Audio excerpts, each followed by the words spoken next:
Hello मित्रों। तो लीजिए एक और स्टोरी आपके लिए। ये कहानी है जरा हटकर, जहां प्यार मोहब्बत रोमांस तो होगा ही, साथ ही एक्शन ड्रामा और सस्पेंस भी। तो सुनते रहिए और चैनल को सब्सक्राइब जरूर कीजिए। अनंत के घर में धूमधाम से हल्दी की रस्म हुई। अनंत को इन सब वैसे तो कोई मतलब नहीं था, पर इतने सालों से इंसानों के बीच इंसान बन के रह रहा था और सिर्फ अपने मम्मी पापा की खुशियों को और बेला की खुशी को ध्यान में रखते हुए उसने भी यह सारी रस्में करने का निर्णय लिया था। और उसे इन सब में बहुत ही खुशी भी महसूस हो रही थी। बेला के घर में भी धूमधाम से हल्दी की रस्म हुई। बरखा और माधवी ने बेला को खूब हल्दी से नहलाया। उसके बाद सब नाच गाने में लग गए कि तभी वहां अनंत भी पहुंचा। बेला ने अनंत को देखा तो उसके चेहरे पर मुस्कुराहट आ गई। तुम्हारा मन था ना कि हम दोनों साथ में आज का प्रोग्राम एंजॉय करें? अनंत ने कहा तो बेला ने गर्दन हिला दी और उसी के साथ मानव ने म्यूजिक चालू कर दिया। अनंत और बेला झूम कर नाच उठे। मानव की नजर बरखा पर गई तो बरखा का चेहरे पर हल्की सी मुस्कुराहट आए और उसने तुरंत ही नजर झुका ली। बेला ने दोनों को देखा तो वो अनंत को लेकर एक तरफ हुई और फिर मानव और बरखा को स्टेज पर लाकर खड़ा कर दिया। मानव जाने लगा तो बरखा ने रोक लिया। मानव ने गहरी सांस ले बेला को देखा और बरखा को थाम लिया और उन दोनों ने भी डांस किया। हंसी खुशी हल्दी और संगीत खत्म हुआ। नाच गाने के बाद अनंत ने सबसे विदा ली और वह अपने घर निकल गया। अगले दिन बेला की मेहंदी की रस्म थी। मेहंदी वाली आकर बेला को मेहंदी लगा रही थी। तू भी लगवा ले, बेला ने बरखा से कहा। नहीं नहीं, मेरा मन नहीं है, बरखा बोली। ऐसे कैसे मन नहीं है, बैठना। बेला ने उसे खींचकर अपने पास बिठाया और मेहंदी वाली को उसके हाथ में मेहंदी लगाने को बोल दिया। लड़की ने बरखा के हाथ पर भी मेहंदी लगानी शुरू कर दी। मेहंदी में किसी का नाम लिखना है क्या? मेहंदी वाली ने पूछा तो बेला ने अनंत का नाम बताया। वही बरखा के मुंह से भी मानव का नाम निकल गया। मेहंदी वाली ने बेला के हाथ पर अनंत और बरखा के हाथ पर मानव का नाम लिख दिया। बरखा ने मेहंदी देखी और उसकी आंखें भर आई। वो एकदम से उठकर चली गई और उसने जल्दी से हाथ धो लिया। वह नहीं चाहती थी कि मानव के ऊपर किसी भी तरीके का तनाव डाले। तभी मानव अंदर आया और बरखा को हाथ धोते देखा तो उसका हाथ पकड़ लिया। छोड़ो मेरा हाथ, क्या हुआ, कुछ काम था क्या तुम्हें? बरखा ने कहा। नहीं, तुमने अभी मेहंदी लगवाए और अभी धोली, क्या हुआ? मानव बोला। बस ऐसे ही, मेरा मन नहीं था। बरखा बोली। दिखाओ मुझे कैसी लगी है। मानव ने कहा। नहीं, मुझे नहीं दिखानी है और मुझे कोई मतलब नहीं है मेहंदी से, वो बेला ने जबरदस्ती लगवा दी। बरखा बोली। ठीक है, जबरदस्ती ही सही, कैसी है दिखाओ तो सही कैसी है। मानव बोला और उसने बरखा का हाथ सामने कर दिया। बरखा के हाथ पर अपना नाम लिखा देख मानव के दिल में एक सुकून उतर गया। उसने बरखा की तरफ देखा तो उसकी आंखों में आंसू भरे हुए थे। मानव ने उसे एक तरफ लेकर गया और अपने सीने से लगा लिया। मैं हार गया, मैं हार गया तुम्हारे प्यार के आगे बरखा। टूट रहा हूं पल पल। बोलो क्या करूं, तुम्हारे लिए हर कुछ करने के लिए तैयार हूं। भेड़िया बनने के लिए भी तैयार हूं। जो तुम कहोगी वह करने को तैयार हूं, पर तुम्हारे बिना जी नहीं सकता। मानव बोला तो बरखा भी दुखी हो गई। मैं भी तुम्हारे साथ कभी जंगल में तो कभी यहां रह लिया करूंगी। मम्मी पापा से झूठ बोल दूंगा जैसे बेला के लिए बोला, पर तुमसे दूर नहीं रह सकता बरखा। बहुत कोशिश की मैंने पर नहीं रह पा रहा हूं। मानव बोला। बरखा के चेहरे पर सुकून आ गया। कुछ नहीं करना होगा तुमको। जरूरी नहीं कि बलिदान तुम ही दो। तुमने आज ये सब कहकर अपना प्यार साबित कर दिया, अब प्रेम निभाने की मेरी बारी। बरखा बोली तो मानव ने नासमझी से उसे देखा। मेरे लिए तुम सब छोड़ने को तैयार हो, ये पहचान, ये दुनिया, सब कुछ, यहां तक कि भेड़िया बनने को भी तैयार हो। और ये बात साबित करती है कि तुम्हारा प्यार सच्चा है। और ऐसे सच्चे प्यार के लिए मैं जान दे दूं, फिर भेड़ियों की शक्ति क्या चीज है? बरखा बोली। मतलब, मैं समझा नहीं। मानव बोला। बता दूंगी सब, देवराज और बेला की शादी के बाद। बरखा बोली और फिर मानव के साथ बाहर आए। बेला ने दोनों को साथ देखा तो मुस्कुरा उठी। मेहंदी और खाने पीने के बाद सब लोग अपने अपने कमरे में सोने के लिए चल दिए। बेला भी अपने कमरे में आए और अपनी मेहंदी को संभालते हुए बेड की तरफ बढ़ी तो नजर बेड पर पैर फैलाए बैठे अनंत पर गई। बेला के चेहरे पर आश्चर्य आ गया और साथ ही आंखों में मुस्कुराहट। वह जाकर अनंत के पास बैठ गई। मतलब एक दिन भी ऐसा नहीं जाएगा जब तुम नहीं आओ, बेला ने कहा। हाँ, और हमने कहा था ना आपसे, उसी दिन की, एक हफ्ते की बात है और इस बीच हम रोज आपसे मिलने आएंगे और आप कोई भी बहाना नहीं कर सकती। अनंत ने उसके हाथों को अपने सामने करके कहा। हाँ, पर अब कल तो हमारी शादी है ना, तो आज तुम रुक सकते थे। ऐसी भी कोई बात नहीं है, थोड़ी सी दूरी आती है तो मिलन का मजा भी तो दुगना आता। बेला ने कहा, यह आपके अजीब से लॉजिक अपने पास रखिए आप। और थोड़ी नहीं वर्षों की दूरी के बाद पाया है आपको, और हमें तभी सुकून मिलता है जब आपकी सूरत देख लेते हैं। इसलिए एक दिन भी आपको देखे बिना नहीं रह सकते हम, समझिए आप। अनंत बोला, यह आपके अजीब से लॉजिक अपने पास रखिए आप। और थोड़ी नहीं वर्षों की दूरी के बाद पाया है आपको, और हमें तभी सुकून मिलता है जब आपकी सूरत देख लेते हैं। इसलिए एक दिन भी आपको देखे बिना नहीं रह सकते हम, समझिए आप। अनंत बोला। बेला का मुंह बन गया। कल शादी हो जाएगी, उसके बाद तो हमेशा ही हमारे पास रहोगी आप। आज का दिन निकालना भी तो मुश्किल था। अनंत ने बेला की मेहंदी को देखते हुए कहा, कैसी लगी है मेरी मेहंदी? बेला ने खुश होकर कहा तो अनंत है कि चेहरे पर भी मुस्कुराहट आ गई। बहुत अच्छी, और जब इसमें आपने हमारा नाम लिख लिया है तो इसकी सुंदरता और भी ज्यादा बढ़ गई है। अनंत ने बेला की हथेलियों पर अपने होंठ रखते हुए कहा, तुम्हारा नाम तो मेरी जिंदगी में हमेशा हमेशा के लिए शामिल हो गया है, इस हथेली पर तो होना ही था। बेला बोली। अनंत ने उसकी तरफ गहरी नजरों से देखा। हथेली पर लिखा तुम्हारा नाम भले कुछ दिनों में मिट जाएगा अनंत, पर मेरे दिल पर लिखा नाम कभी नहीं मिटेगा। बेला बोली, जानते हैं हम कि आप भी हमें बेहद चाहती हैं। अनंत ने उसके चेहरे को हथेलियों में लेकर कहा, तो मैं तुम्हें नहीं चाहूं ऐसा कैसे हो सकता है? तुम तो ऐसे हो कि जिससे किसी को भी प्यार हो जाए, और फिर मैं तो तुम्हें जाने कब से प्यार करती हूँ। पिछले जन्म से और इस जन्म में जब से पैदा हुई हूं तब से शायद तुम्हें प्यार करती हूं, इसीलिए तो तुम्हारा मेरे आसपास होना मुझे कभी भी अजीब नहीं लगा। एक सुकून मिलता था मुझे तुम्हारे आने से, और हर पूर्णिमा की रात मैं तुम्हारे आने का इंतजार करती थी। बेला ने अनंत के सीने से लगकर कहा, उस समय हम मजबूर थे, आपको अपना सच नहीं बता सकते थे, और एक डर भी था कि पता नहीं आप समझोगी कि नहीं समझोगी, पर आपको देखने का और आपको महसूस करने का मोह हम नहीं छोड़ पाते थे। इसलिए हर पूर्णिमा की रात आपसे मिलने आते थे, कुछ पलों के लिए ही सही, आपको जी भर देखते थे, आपको महसूस करते थे, और फिर चले जाते थे आपसे दूर। अनंत ने कहा। बेला ने उसकी तरफ देखा। बहुत तकलीफ दी ना मैंने तुम्हें? बेला ने कहा, नहीं, बहुत सुकून दिया है आपने हमें। अनंत ने उसके चेहरे, उसके सिर को वापस अपने सीने से लगाकर कहा। बेला ने भी उसको कमर से पकड़ लिया। और बस अब ये सुकून हमेशा हम दोनों की जिंदगी में रहेगा, क्योंकि अब हम एक दूसरे को पाकर परिपूर्ण जो हो गए हैं। अनंत ने कहा तो बेला के चेहरे पर भी मुस्कुराहट आ गई। अच्छा, अब हम जाते हैं, कल तो शादी है, उसके बाद आप हमेशा हमेशा के लिए हमारे पास आने ही वाली है। अनंत ने कहा तो बेला मुस्कुरा उठी। अनंत ने उसके माथे को प्यार से चूमा और फिर निकल गया। अगले दिन खूब धूमधाम से अनंत और बेला की शादी हो गई, और बेला शाम को अपने परिवार से विदा होकर अनंत के साथ शेखावत भवन निकल गई। बरखा और वरुण अपने घर आ गए। उन्हें अब अनंत और बेला के साथ जंगल तब वापस जाना था, जब वह दोनों जंगल जाते तब तक उन्हें भी यहीं पर रहना था। बेला को विदा करने के बाद माधवी भी थककर सोफे पर बैठी और मानव की तरफ देखा। मानव, बेटा, ये रीमा कहाँ चली गई है? इतने दिन हो गए बेला की शादी में भी नहीं आई। माधवी बोली, हाँ बेटा, वैसे तो कहीं नहीं जाती थी। रमाकांत बोले, आप दोनों को एक बात बतानी थी। वो बेला की शादी का फंक्शन चल रहा था, इसलिए मैंने बरखा और वरुण ने सोचा कि आप लोगों को नहीं बताते। मानव ने गहरी सांस लेकर कहा, क्या बात है बेटा, अब बताओ। रमाकांत बोले, मॉम डैड, रीमा आंटी अब इस दुनिया में नहीं है। वह अपने रिश्तेदार के यहाँ गई थी, वहीं पर उनका देहांत हो गया। मानव ने जैसे ही कहा माधवी की आंखें भर आई। हे भगवान, इतना बड़ा अनर्थ हो गया और तुम लोगों ने बताया ही नहीं। उन दोनों बच्चों को देखकर मुझे बड़ा ही अजीब लग रहा था। वहीं मैं सोचूं कि आजकल बरखा इतनी उदास क्यों रहती है, बात बात पर उसकी आंखों में आंसू भर आते हैं। माधवी बोली, हमारी और बेला की खुशी के खातिर उन दोनों बहन भाई ने अपना दर्द भी हमारे साथ नहीं बांटा। कितने भले हैं बच्चे। रमाकांत बोले, पिता तो पहले ही नहीं थे, अब मैं भी चली गई। माधवी दुखी होकर बोली, ऐसे क्यों कहती हो माधवी, हम हैं ना उनका परिवार। सालों से वह हमारे पास रह रहे हैं। रीमा ने हमेशा मानव और बेला को अपने बच्चों की तरह ही माना है, तो उनके बच्चे भी तो हमारे हुए ना।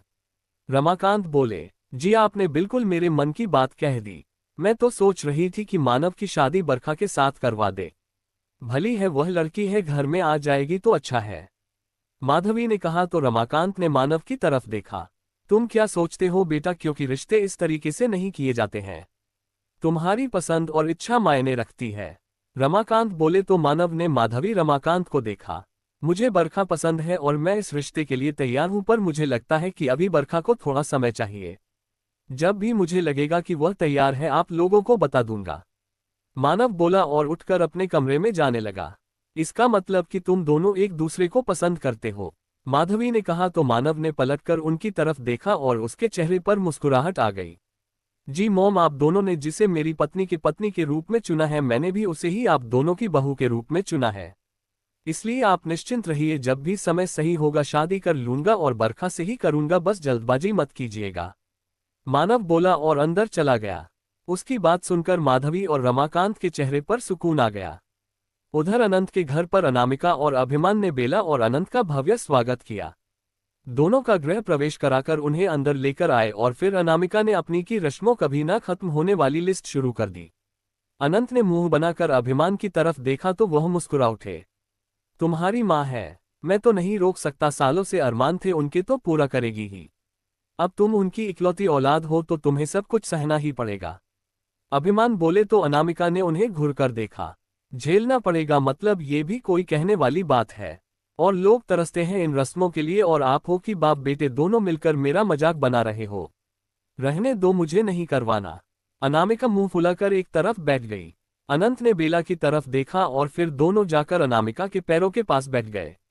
मम्मी, अगर आप ऐसे नाराज होगी तो आपकी बहू की रस्में कौन कराएगा? अनंत ने कहा। हाँ मम्मी, और फिर अनंत के किए की सजा मुझे क्यों? मुझे तो ये रस्में बहुत पसंद है और मेरा तो हमेशा से मन था कि जब मेरी शादी होगी तो मैं सारी रस्में करूंगी। बेला ने कहा तो अनामिका के चेहरे पर मुस्कुराहट आ गई। सिर्फ तेरे लिए चल रही हूं, वरना इसकी तो आदत ही खराब है, हर समय मूड खराब कर देता है मेरा, और साथ ही इसके पापा भी इसी के साथ मिल जाते हैं। अनामिका ने कहा तो अभिमान ने गहरी सांस लेकर अनंत की तरफ देखा। आनंद ने पलकें झपकाकर उन्हें शांत रहने को कहा। ठीक है, मैं भी तुम्हारे साथ आता हूं और हम सारी रस्में करेंगे, और तुम कहो तो एक रस्म को 4-4 बार भी कर सकते हैं हम। अभिमान बोले तो अनामिका के साथ साथ अनंत बेला भी मुस्कुरा उठे। अनामिका ने अनंत और बेला की कई सारी रस्में कराई और जब उनका दिल भर गया तो फिर सबने साथ में बैठकर खाना खाया।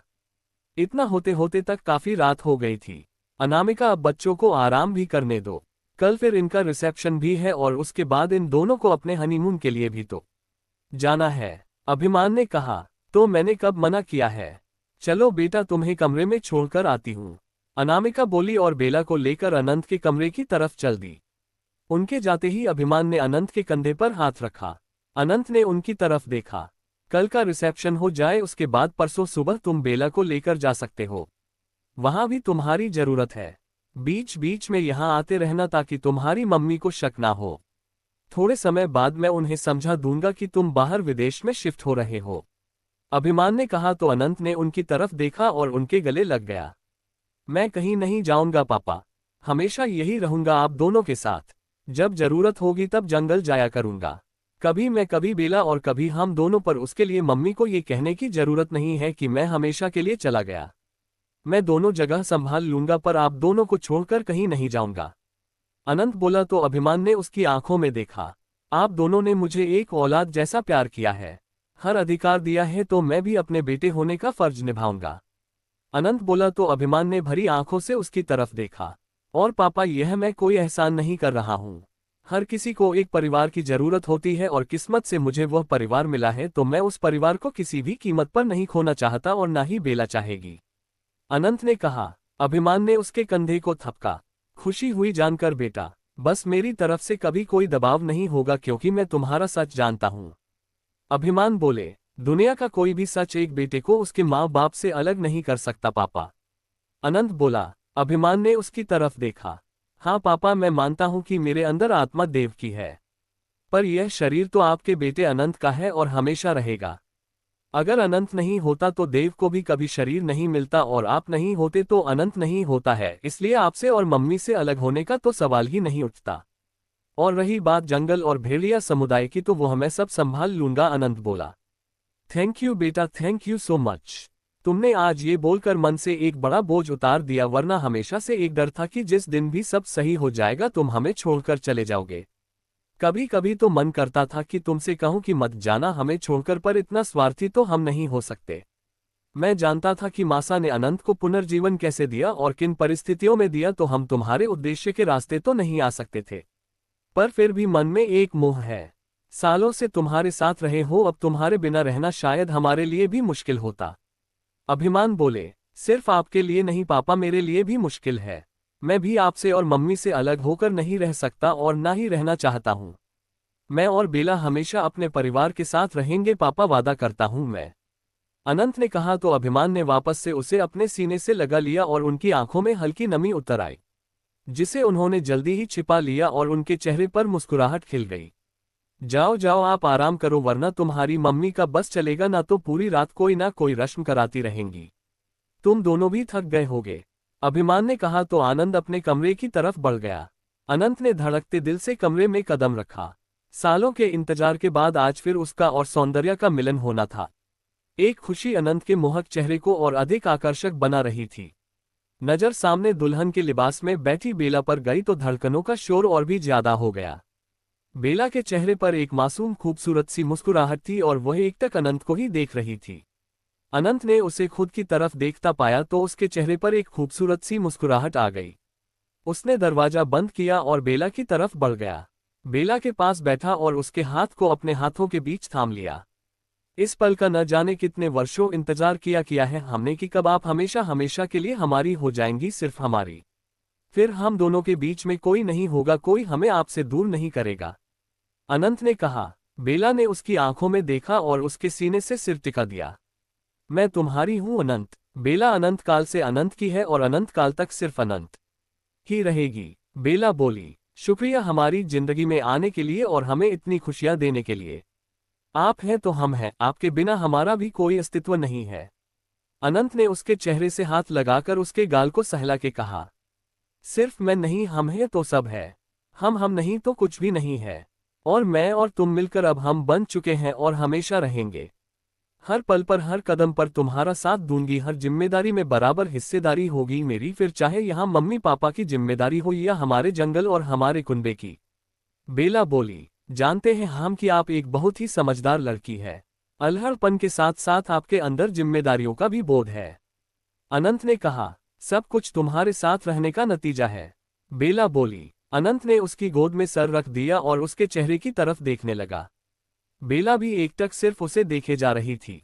आप खुश हैं? अनंत ने पूछा। ये कैसा सवाल है? मैं बहुत खुश हूं अनंत, बेहद खुश। बेला बोली, मतलब शायद आपको इतना समय नहीं मिला जितना आपको चाहिए। वो सब कुछ बहुत जल्दी जल्दी और अचानक से हुआ। अनंत बोला, हाँ, अगर यह सब चीज नॉर्मल में होती तो शायद मुझे भी ऐसा लगता कि सब जल्दी हुआ है। पर अब मैं सारा सच जानती हूँ, हमारा अतीत जानती हूँ, अपना पूर्व जन्म जानती हूँ, तो मुझे ये बिल्कुल भी जल्दी नहीं लग रहा है। बेला ने अनंत के बालों में उंगलियां फिराते हुए कहा, तो आपके साथ एक कदम और आगे बढ़ाने की इजाजत है हमें। अनंत ने कहा। बेला ने एक नज़र उसकी तरफ देखा, फिर झुककर उसके होठों पर अपने होंठ रख दिए और चूमने लगी। अनंत के चेहरे पर एक प्यारी सी मुस्कुराहट आ गई और उसी के साथ उसने बेला को अपनी बाहों में समेट लिया। कुछ पलों तक एक दूजे को चूमने के बाद अनंत ने बेला के लाल होते चेहरे को देखा और पलटकर उसे नीचे लिटा दिया। बेला ने आंखें खोल अनंत को देखा तो अनंत ने उसके सिर से चुनर हटा दी और उसके ऊपर झुक गया। आज की मधुर मिलन की रात में दोनों एक दूसरे के ऊपर प्रेम की बरसात करने लगे। बरसों से प्यासे हृदय आज पूरी तरीके से तृप्त होना चाहते थे। देव और सौंदर्या जो मिलकर भी मिल नहीं पाए, आज अनंत और बेला के रूप में अपने अधरेपन को पूरा करने की ओर बढ़ चुके थे। दोनों एक दूसरे के हो पूरी तरह एक दूसरे में समा चुके थे। आज अनंत और बेला अलग अलग नहीं थे, बल्कि अनंत बेला बन चुके थे, जिन्हें कभी कोई भी अलग नहीं कर सकता था। रात्रि के तीसरे पहर बेला अनंत की बाहों में बेसुध होकर सो गई और अनंत नम आंखों से उसे देख रहा था। हम मिले, एक हुए और फिर बिछड़ गए, तब से सिर्फ आपको पाने की लालसा के लिए आतुर थे हम। आज हमने आपको पुनः पा लिया तो जीवन में कोई कमी नहीं रही। अनंत उसके चेहरे को देखते हुए मन ही मन बोला, आज हमारे दिल को तृप्ति और मन को शांति मिल गई है और जीवन का अधूरा पूरा हो गया। अनंत बोला और बेला को अपने करीब कर आंखें बंद कर ली। दोनों ही गहरी नींद में चले गए। सुबह की किरणों ने जब कमरे में प्रकाश फैलाया तो अनंत और बेला दोनों की नींद खुल गई, पर अनंत ने आंखें नहीं खोली। खुद को अनंत के बाहों में पाकर बेला के चेहरे पर भी एक सुकून उतर आया और उसने अनंत की तरफ देखा, जो कि अभी भी गहरी नींद में लग रहा था। बेला ने उसके बालों को हौले से सहलाया और फिर उसके गाल पर अपने होंठ अंकित कर दिए। अनंत के चेहरे पर नींद में ही मुस्कुराहट आ गई। कितना क्यूट है मेरा भेड़िया।